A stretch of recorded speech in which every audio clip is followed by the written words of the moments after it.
Hello everyone, we have something entirely new for the channel today.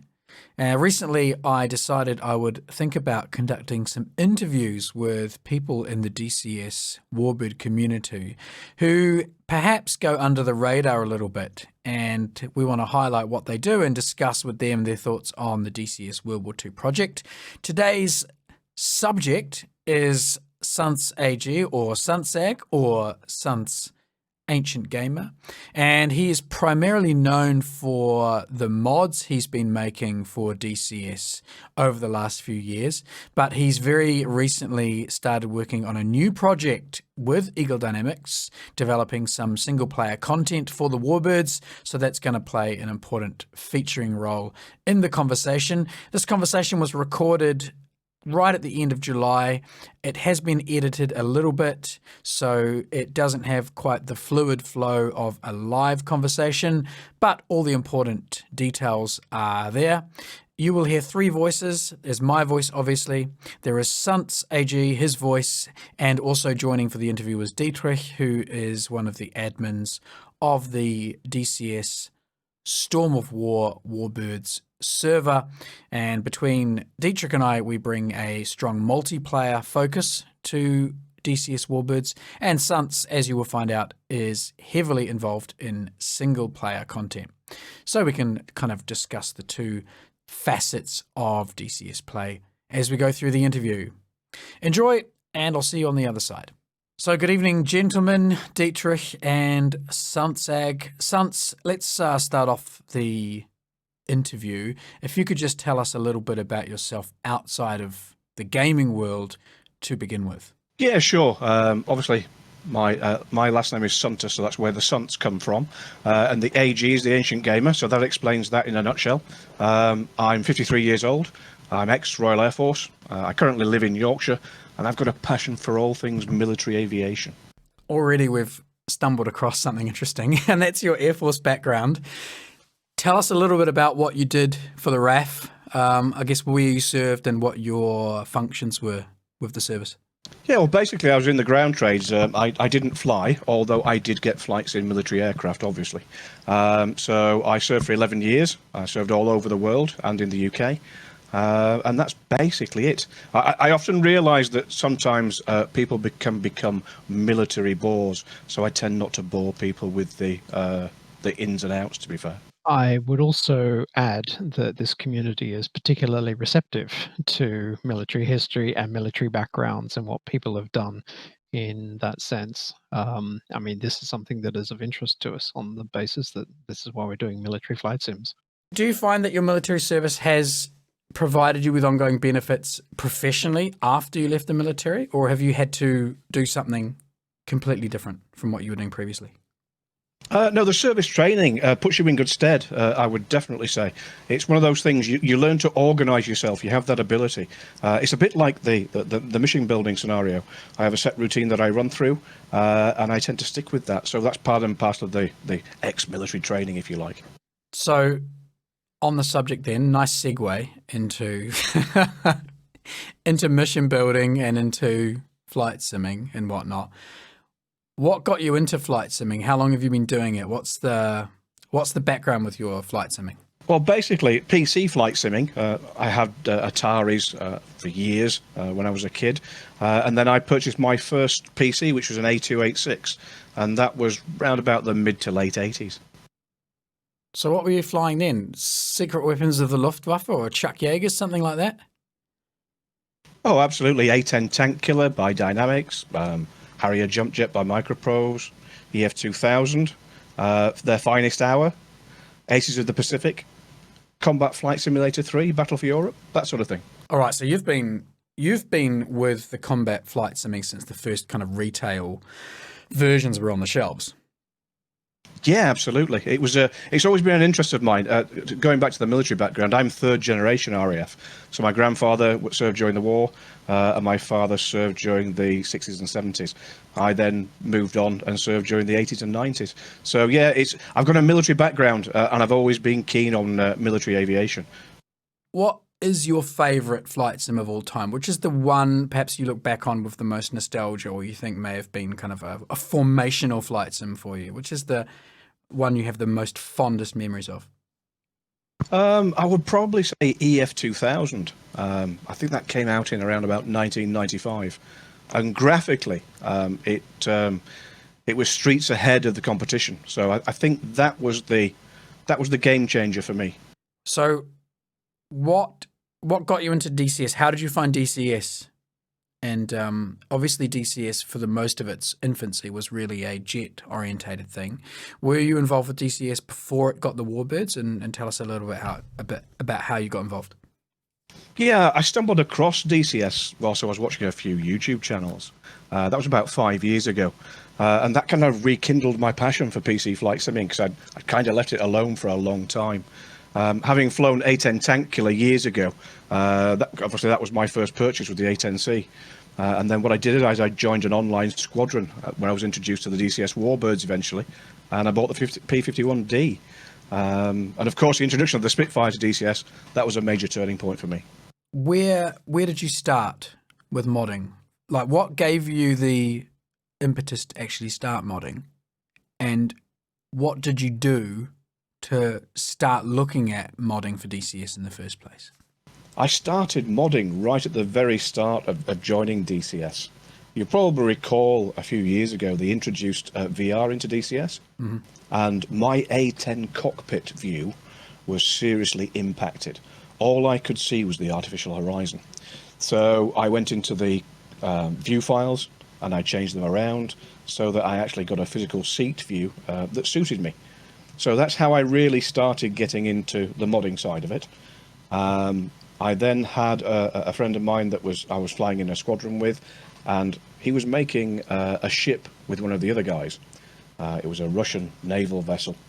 And he asked me at one point, he says, is there any way that I can get this helicopter to spawn there and take off there and land there? So I said, I've got no idea, and I'd never looked at a Lua code other than the view files before ever. So I thought I'd take a look at it, took a gander, and got it up and running. So that's basically where I started. Had you done any coding before? Have you had any coding experience prior to this? None whatsoever. So you've taught yourself at least enough Lua to mod in DCS, is that right?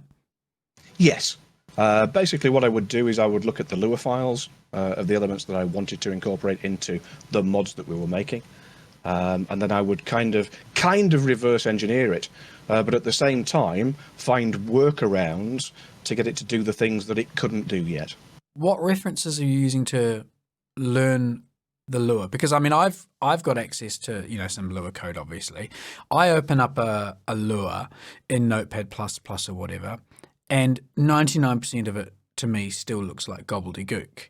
I presume you went through that initial phase as well, and how did you transition from just seeing stuff as loads of nonsense to actually being able to see it like this kind of matrix revelation moment? It's kind of, I have an analytical mind, and I look at something and I say, right, what does that do? What do I think it does? Then I would go through the files, and then I would say, oh, that's a chassis, and that's what makes up that particular vehicle chassis. That's where the dust comes from for the vehicle moving along the ground. That's what happens when it does an animation. So I went through the files and just learned and looked at the files, opened up the model viewer, looked at the arguments, looked at the point connectors, saw how it interacted with the model, and then just by trial and error found out how things worked.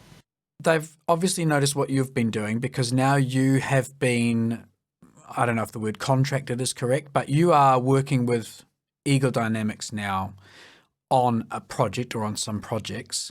Tell us what you are doing for DCS, for Eagle Dynamics, formally. Yeah, well, basically, I'm responsible for creating World War II mission content for the Warbirds.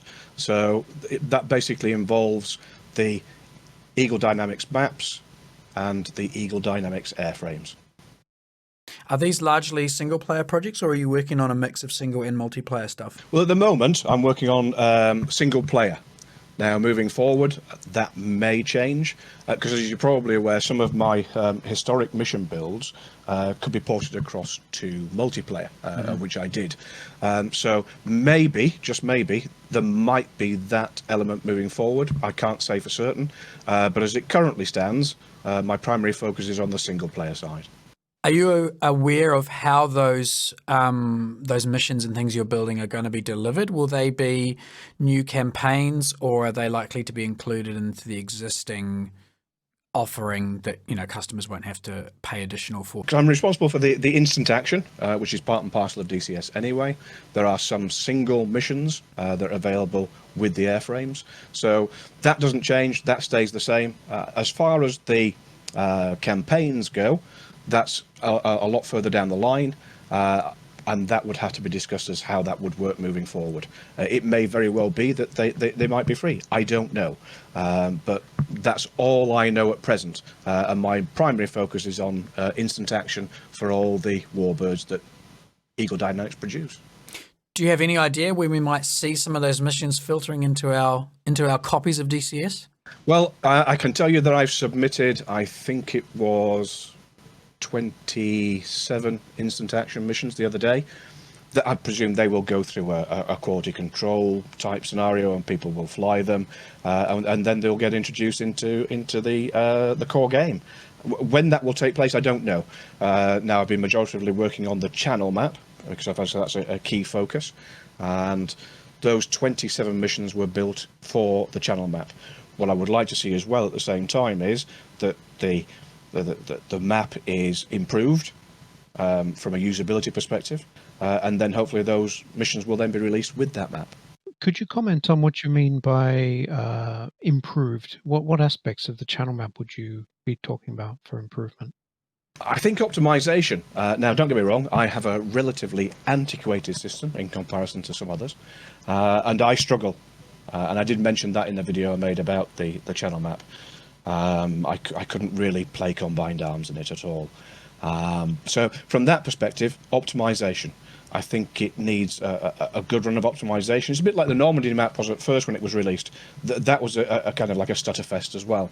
And that's the same for me for the channel map. But we know it's not optimized yet, and it has to go through that process. If people were interested in getting into mission building in DCS, right, they're opening up their mission editor for the first time, where would you direct people to start to kind of learn the ME and to get their head around it? I would recommend YouTube. There are some very good videos out there by people like Ranger79, picking that banjo, Robert Sogomonian, I think. They all started right from the very crux of putting an aircraft onto the map. So if you watch a few of those videos, that will take you through the basics.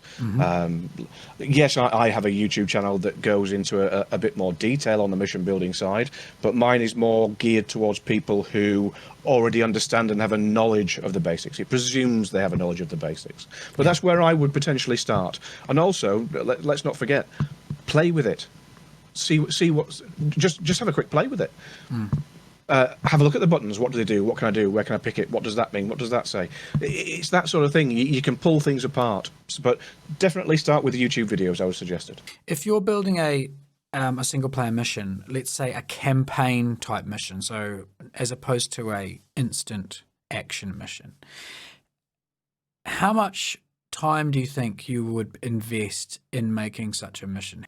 For an in-depth mission, we're talking a heck of a long time, because what I do is I tend to research the history of the time frame that I'm thinking about.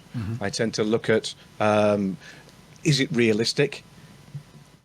I then have to test it. I then have to create the voiceovers for it, and people like yourselves will provide that for me, and then I will actually put it in Audacity and make it sound like a radio. So you're talking, it's a heck of a long time. To build the mission itself, I would say around about 10 hours. To get it to completion, I would probably say around about 20 for a really good mission.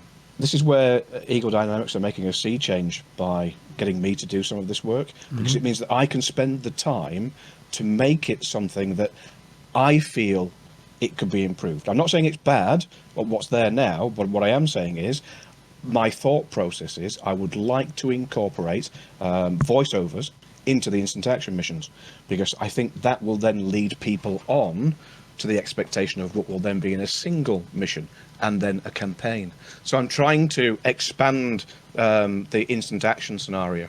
I have not been back to the instant action missions for a very, very long time. When I first got DCS, I took a Dora out on an instant action mission and got shot down by a MiG-29 or something like that, and I have not been back to them since.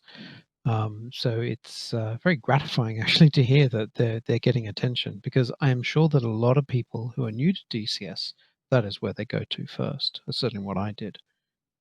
Absolutely, and that's what I'm hoping, because again, it's one of those scenarios and I'm trying to appeal to all members of the community, I guess at the same time. Guys like yourself who are very historically orientated, people who are just fresh to the game and fresh to Warbirds and have never flown one before. So I'm even putting into the instant action missions, not all of them, in some of them, difficulty levels, so that people can, as they improve, come back to the instant action mission and try the medium option or the hard option. So I'm putting those elements into them as well. And I was also going to ask, I mean, often with these missions, it is very much, you know, you have a mission to teach you how to take off, and then everything from then on is dogfighting. I'm sort of curious to know if you are doing missions which have got a little bit more of a broader scope in terms of the different roles that you might adopt. Absolutely. I'm trying to, like you say, hopefully widen that scope. There are bomber escort missions, there are convoy strafing missions, there are bombing attacks of harbours, Dover and Calais in particular. There are raids on V1 sites where you'll be escorting bombers, that sort of thing. So I'm trying to cover a relatively broad spectrum, because I don't want it all to be dogfighting, if you see what I mean. Yeah. I've got one little area that I would like to discuss, and this is related to let's call it the ecosystem of DCS. So in other words, when someone is in a mission in DCS, there has been a lot of discussion about feeling alone in the world. In other words, the world is feeling empty in some way. And there are a lot of assets that you can deploy in a mission, and the maps themselves are rich in detail, but the sheer scale of it compared to the scale of the cockpit means that when you look out the canopy, you see what looks like an empty world. So my question, or the point of discussion that I would like to raise, is how do you go about increasing how do you make the world, the actual world, come alive in DCS? And as a mission builder, Suns, I'm sort of curious to see what's your perspective on that. How do you make an airfield come alive? How do you make an environment come alive? How do you make a battle feel? How do you make it feel like you're part of a battle rather than flying over a static, lifeless landscape? When I used to make multiplayer missions for the group I was flying with, I used to put in trigger zones, and those trigger zones, if they were flown through, would play a radio transmission. Bear in mind, we're talking about a modern day scenario. So you would get interaction of sounds in the background of different flights taking place, with different actions with different roles, with different tasking, and I would incorporate those into the mission as well. A little bit more difficult for the World War II because the RT was reduced. Having said that, in 44 onwards, RT increased quite dramatically. So I tend to put those things in to make people feel that they're not alone. And in particular, you take me back to one of the missions that I've just done. Even though it was instant action, and instant action doesn't require any voiceovers, it's just a simple mission, I incorporated the bomber crew on RT. Everyone could hear it, that they were running in, minute to target, and then bombs away. It's those little things, those little nuances that I like to include. That is an unexpected answer, because the whole time Dietrich was asking his question, my mind was thinking visually. The answer is audio. It's oral. And I think you've stumbled on an interesting, it may not be the answer, and I don't know if it's the answer Dietrich was looking for, but it is a good answer, because the question makes us think about what the visual environment, and we're constantly thinking of ways to change the visual environment to overcome what we perceive as a visual problem. But maybe it's not a visual problem at all. Yeah, this is a really good answer. I like the take on this. Yeah. I mean, don't get me wrong, I also, particularly for the airfields, I will put in as much life as I can. That's vehicles moving. I will have World War II. I'll have Glenn Miller playing in the background while they're sat on the pan waiting for a scramble. I will then have the warning sirens going off. I will then have people in a hut shouting, 2-section scramble. It's those elements, again, visual and auditory. Really interesting. I'm sure there's content in there. There's a little light bulb going off in my brain anyway about multiplayer and audio. We are bound by the radios effectively. That's all we can use currently.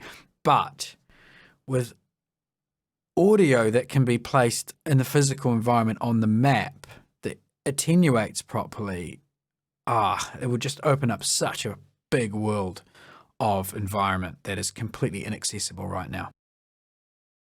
Tell me about your play style. When you're flying a flight sim, a combat flight sim, what do you like to do, and what do you like the sim to give you to enable you to do what you want to do? Well, I think predominantly I'm a ground pounder without a shadow of a doubt. Air to air, and particularly in the jet side of it, never interested me at all. BVR kills, it's boredom corner for me. So ground pounding was the big thing for me, the A10C, so I learned to inside out. And I could fly that thing with my eyes closed, to be fair. So I look for immersion levels at the same time. I like to have things, the little things, grab me. I like to appear on a pan somewhere, and there's life there. Or I'm going down the Perry track, and there's something moving around me, that sort of thing. So I would say ground pounding predominantly, and immersion levels. They're the key interests for me. Starting with where we are with DCS World War II now, if you were to kind of describe it to someone who was flying Warbirds, perhaps on and off, and was not wholly interested with Warbirds, but didn't know about DCS, if you were going to try and tell them a little bit about it, what it was about, what would you say? How would you describe DCS to such a person? DCS World War II. It depends what they're currently flying now. If they are playing one of the other World War II sims, which are not quite as in-depth and as detailed as potentially DCS is, in my humble opinion, then I would suggest that I would be going down the lines of you've got the clicky cockpits. It's not very gamey. It's a very pretty sim as well at the same time. So I would suggest that they are the core differences for me that spring to mind for DCS. The assets. Currently, DCS World War II has, let's say, a famously limited set of flyable assets, more than we've had, obviously, in the past. What's your thought on the plane set, and the plane set we've got now, and the kind of plane set that is proposed? Do you have any kind of major thoughts on it, or do we need to kind of ask further teasing questions to get some commentary out of you? Well, to be fair, I think in essence, what I would be looking for is things outside of a DLC. I would like to see AI air assets fleshed out quite significantly, to be fair. Bombers, fighter bombers, fighters, both Allied and Axis, just to expand on availability of the options that we have whilst we're mission building or we're flying. Mm-hmm. 3 airframes then you'd like to see, top 3, as AI flying, not human flyable modules? Well, we've got the Mosquito coming as a flyable. Now, that's one of my all-time favourite aircraft, so I'm definitely looking forward to that, without a shadow of a doubt. I'd quite like to see a Typhoon as well on the British side. I'd like to see a 110 on the German side, and potentially a Heinkel as well, HE-111. What about flyables then? So those would be non-flyable assets. What would be your preference for a couple of flyables? We've said the Mosquito. Is there anything else you think would be a priority? I think if the majority of the bits and pieces we've got now cover off 43, 44, and into 45. So I'd quite like to see a Tempest or a Typhoon, I think. I'm gonna chip in here. I'm gonna drill down on this Mosquito. So the Mosquito that is supposedly coming to DCS is the Fighter Bomber Mark VI variant. What's your thought on that particular choice? And if there was another variant of the Mosquito coming in, what would you advocate for next? Well, to be fair, I quite like that choice. Whilst it's not a bomber, it's a fighter bomber, and it couldn't really, well, it didn't really have a targeting facility, to my knowledge anyway. It was fast, it was low, so it's a low-level fighter bomber with the ability to drop 500-pounders on a site. Some of the interesting missions that took place as well with the aircraft itself. I think that is the key for me. That's why I'm looking forward to the Mosquito. I was just sort of curious to hear this. I mean, this is something that comes up the whole time within DCS. People say we're getting the Mosquito, we are getting a bomber, and I always twitch when I hear that, because it's a fighter bomber. It's not a bomber. So therefore, when people say a bomber, normally it's something like a level bomber or a dive bomber. When you have a fighter bomber, what you're doing is effectively pointing a fighter at the ground and at the last minute releasing a bomb. There's no bomb sight, so you're not going to be flying level and sort of lining up. You're not going to go into a screaming dive like a Stuka. And so therefore it's yes, it's a bomber. Yes, it's carrying bombs. But then every single aircraft we have in DCS at the moment is then a bomber, because every single aircraft that we have in the DCS Warbirds lineup, including the I-16, carries bombs. So when people say, "Oh, the Mosquito, it's going to be a bomber," it's sort of going to be just another fighter bomber in a way. And so this is why I like to make this distinction, and this is why I asked my question about the variant of the Mosquito that we're getting. The ability to have a level bomber or to have a twin-engined aircraft which can fly at high altitude with a downward-looking sight then opens up the possibility not just for bombing but also for reconnaissance as well, which I think is another interesting aspect of the whole scenario. Yeah, I would agree with that. That's why I was very careful to call it a fighter bomber. Now, obviously, it had multiple roles, photographic reconnaissance, night fighter, etc., or various variants of it. So perhaps with just a little bit of modification, we could end up getting some of those as well. Certainly getting reconnaissance in, I think, would be very good. I know that there is, I think is it the MiG-15 has got a gun cam type facility on it, and if we could get something similar for the Mosquito, but it's not necessarily a gun cam, but a downward pointing cam of some description, or some sort of photo reconnaissance type camera, I think that would certainly open up a lot of possibilities for new types of missions rather than just the same mission over and over again, just with a slightly different airframe. Absolutely, I couldn't agree more. The MiG-15 and the Sabre have a gun cam, and I would like to see it across the Warbirds full stop, to be fair. I think that would be beneficial for all the aircraft in the Warbird suite. Talking a bit more then about the Eagle Dynamics, the DCS Warbirds offering. If you could, and I'm not talking about aircraft necessarily here, I'm trying to think about the whole DCS Warbird situation, maps, assets, everything. If you could suggest one relatively, in your opinion, simple or low effort change that ED could make to this whole DCS thing that would have the biggest impact, let's say bang for buck, any ideas what you might propose they do? To be fair, it's a very difficult question to answer. I know from my modding experience that putting things into David's DCS it's never easy. There's nothing simple and straightforward about DCS. So bearing that in mind, I think that the additional air assets are probably the simplest thing that would flesh out the World War II scenarios, I think. Mm-hmm. There is one thing that I would definitely like to see, and I'm going out on a limb here because people might not agree with me. Go on. If you've ever flown helicopters in DCS and you've ever done cargo pickups, there's a system in there where you can do cargo slinging, and when you're trying to line up, you will get left a bit, right a bit, etc., etc. What I'd like to see in the DCS World War II scenario is I'd like the FLEM, the flight line mechanic, to be sat on the wing. And as you're going down the peri track, he's going left, right, and then as you enter the runway, he disappears. Now, don't get me wrong, people probably disagree with me very loudly, but that's something I'd quite like to see. Okay, so that's a ground crew who's sitting on your wing. You've got the canopy open, and he's effectively yelling at you instructions so that you don't crash into anything whilst taxiing around the field. Precisely. Mm-hmm. Okay, that's interesting. That is a completely unique suggestion. I've never heard anyone mention that before. Dietrich, do you have, in light of what you've been working on over the last 2 days, do you have anything you would suggest?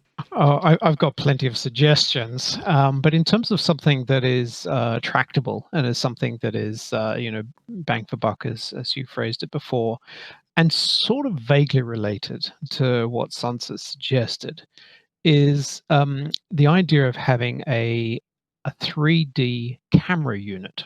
So in other words, it is a unit. It's like, a placeable infantryman or a placeable jeep or something, but it's just a camera and it's invisible. There is no 3D model. There's no damage model for it. It is just a camera position, and the camera position is like an external view. You could access it with combined arms in the same way that you could click on, I don't know, a searchlight or a truck or something. And then you can go into that as a player drivable unit.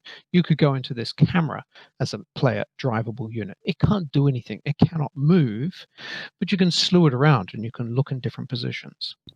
Now, another thing that exists is the ability to link a unit to a platform in some way. So this is what happens with the aircraft carriers. So you have something like the deck crew on the supercarrier, and you link those units to the deck of the carrier. So as the carrier is sailing along, those units have a different inertial reference frame. They're not going to just basically stay put and the carrier slides out from underneath them like a giant tablecloth. So to pick up on Sunt's idea of the flight line mechanic that's sitting on the wing, imagine that you had this invisible camera and it could be sat on the wing of the aircraft. Then you could cause it to despawn or to disappear when the aircraft lifts off, just based off a trigger zone. Or alternatively, you could use it as a way of putting it on the top of another object, for example, a building or a watchtower or something, and therefore creating yourself an air traffic control type platform. So mentioning this FLM thing, I think that was interesting. And then you could also put a camera onto any other unit as well. And then, as someone using combined arms, they can then click on that unit and they can get into that camera position. They can get into a viewpoint from a unit that may not necessarily be player drivable. It might be something like the Samuel Chase, or it might be something like, I don't know, one of the units that we have, the ground units that we have that are not currently drivable. But yeah, tying it into an FLM, interesting. So here we're talking about basically being able to allow a mission maker, and this is obviously mostly a multiplayer issue.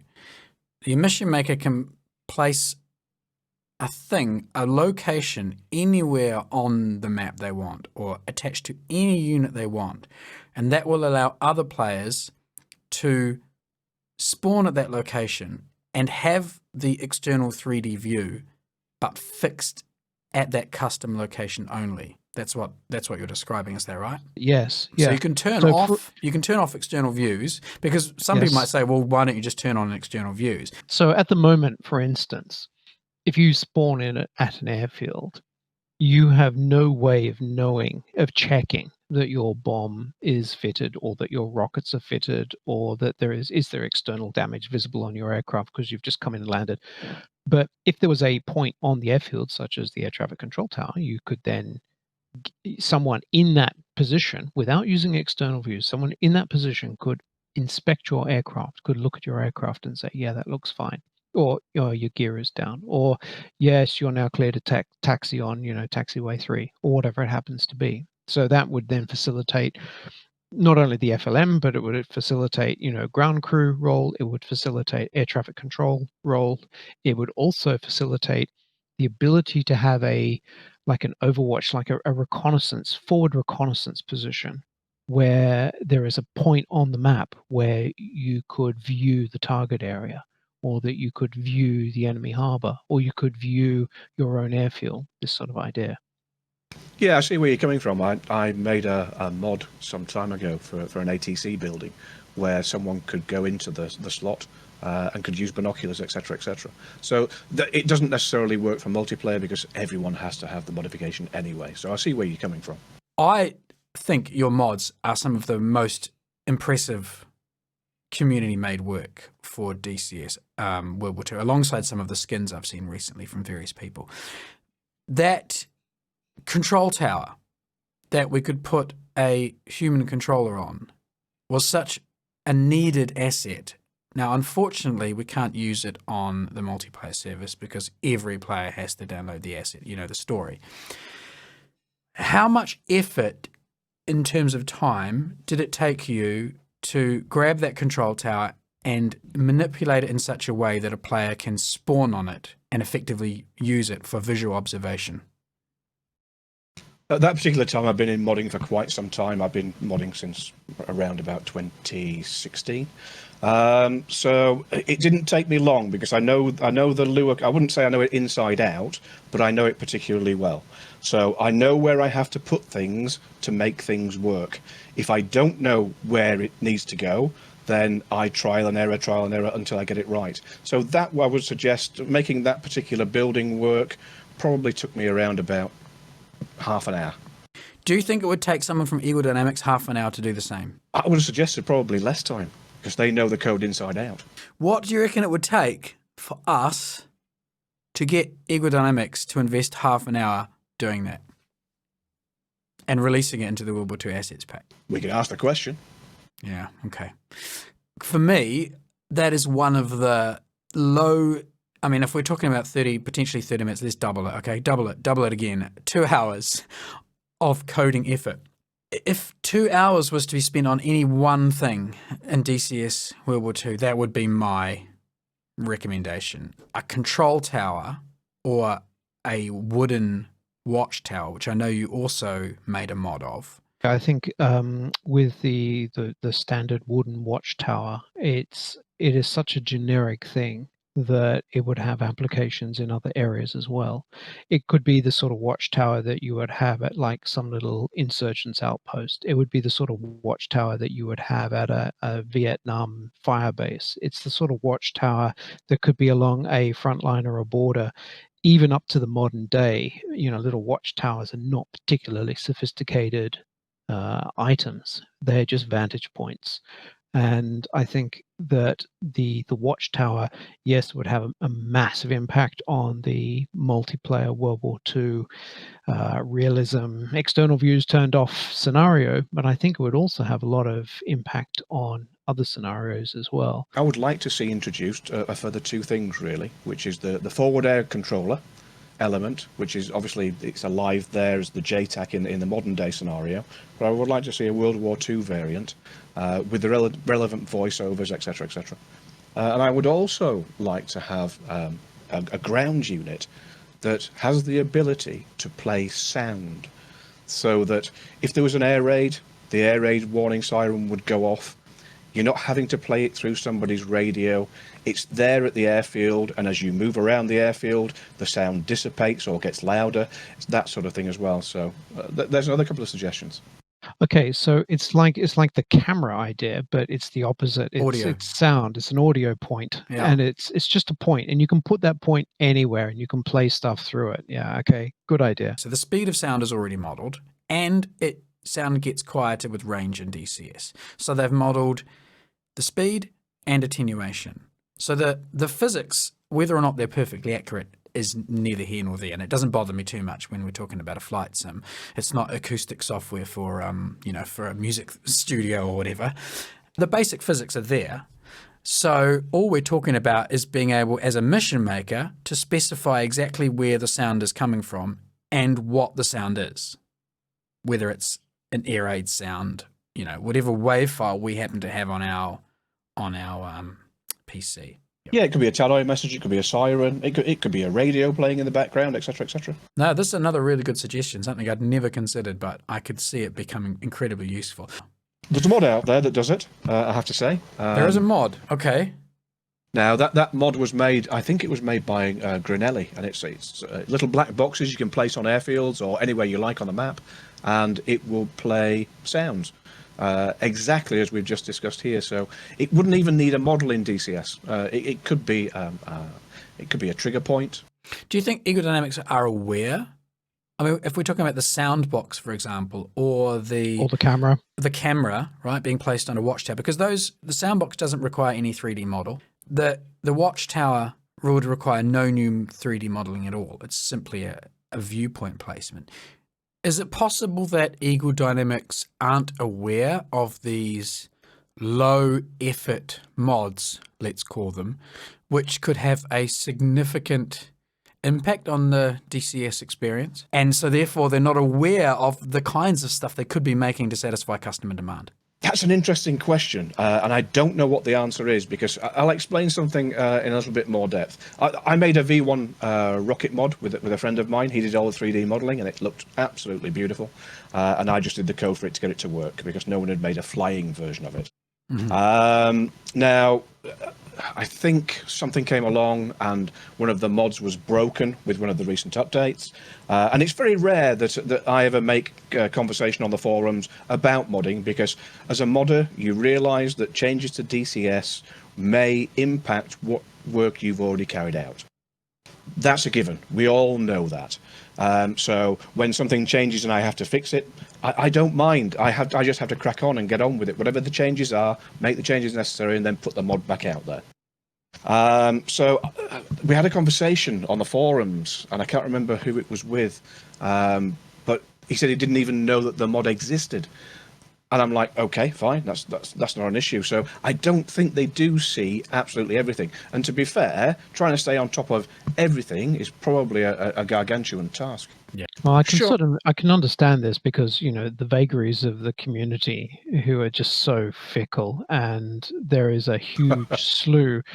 Sorry for the understatement, but there's this huge slew of different types of requests, some of which are just on a whim because somebody just had a crazy idea during some sort of single player mission, through to something which has been driven by incessant nagging on a multiplayer server, or to something which has been extremely carefully researched, where people have been looking at statistics and historical documents and all the material to justify and put together a really concise and coherent case as to why something would be a good idea.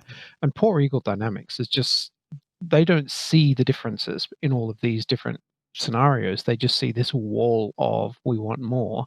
And let's face it, the community is large, and the community is constantly clamoring for more. So I feel sorry for ED, I really do. It must be very daunting. I think again it's separating the wheat from the chaff. There's an expectation level now that was never there with DCS historically. Years ago, we never got the influx of aircraft and new aircraft coming along as regularly as they do, or the maps. We waited years for Nevada to come along, and now ED are throwing them out, which is great, but then that lifts the community's expectation levels. So we're going to wrap things up quite shortly now. Thanks, Sunts, for your time to join us for this little interview discussion. I think there is sort of a community of DCS World War II starting to coalesce now, which we didn't have until this year. And there are a number of YouTube channels that are starting to focus on this content. And there are a number of individuals, there's the LDFM server, which is about as new as the Storm of War server. So we've got two pretty kind of decent and focused servers, right? They're focused on different things, but they are focused on what they're doing. They're both pretty busy.